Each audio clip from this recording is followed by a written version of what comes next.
Welcome back, friends, fellow meat enthusiasts. Today we're doing another steak experiment. What I've got here is two delicious looking T-bones that we went ahead and hit with salt, pepper, and garlic, and we've been letting them sit for about an hour before we start cooking them. Today you're going to get the best of both worlds. We're going to do a little experiment. They're both going to be grilled, but one of them is going to be in a cast iron pan, so we can test it up against just right on the grill grates over the flames to see if that caramelized, flame-kissed texture comes out any better than getting that Maillard reaction where it's touching a hot surface and creates an amazing crust that way. I know some of you prefer doing it in the pan just for the crust. There's a lot of reasons I like cooking it on the grill, not just about the crust. I mean, you're cleaning no dishes that way. You're just right to the grill. You're not heating up the inside of your house. You get to enjoy the outdoors. Overall experience, we're going to find out, is it worth it for the pan sear method or going right to the grill. In this case, because of the nature of cast iron, we're going to be using cast iron, it needs to gradually heat up with the grill. So we're going to reverse sear it rather than searing at the beginning. I'm going to shoot for an internal temperature of 120 to 125 degrees Fahrenheit before I sear them at the end. And then after that sear, I'm going to give them a good 10-minute rest while they're going to continue to climb in temperature. Then they'll be ready to go.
Grilled, seared.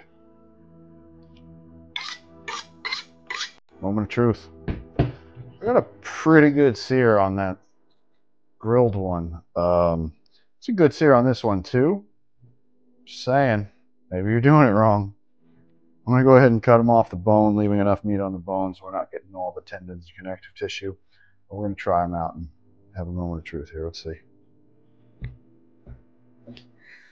So I've taken off the New York strip and the fillet on each of the steaks. Just going to slice them up. This one is the cast iron.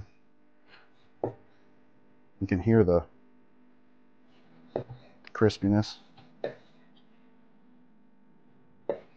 And the grilled steak, New York strip side.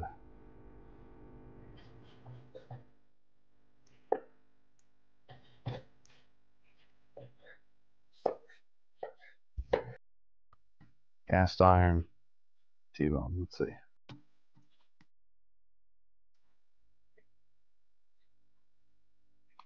It's good.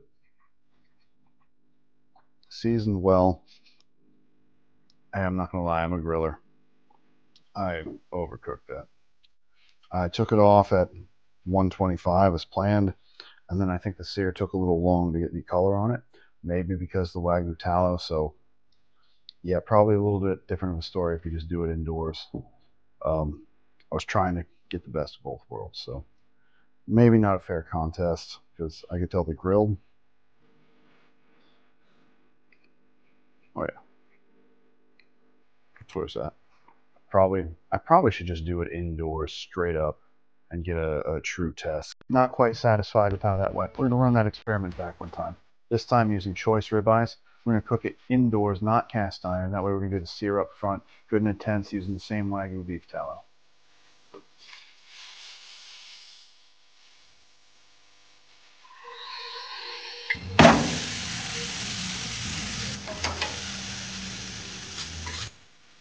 Let's check out our pan seared ribeye.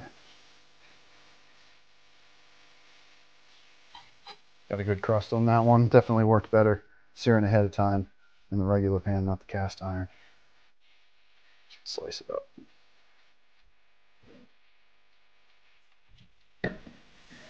Feels nice, looks nice, smells nice. That's going to be some good steak right there. Very nice crust. Very nice flavor on that one. I think it did help searing ahead of time. I think in the cast iron where we went wrong was it brought it up to temp a little too slow, so we overcooked it trying to get that good crust. Worked better this way. Let's try our regular grilled ribeye.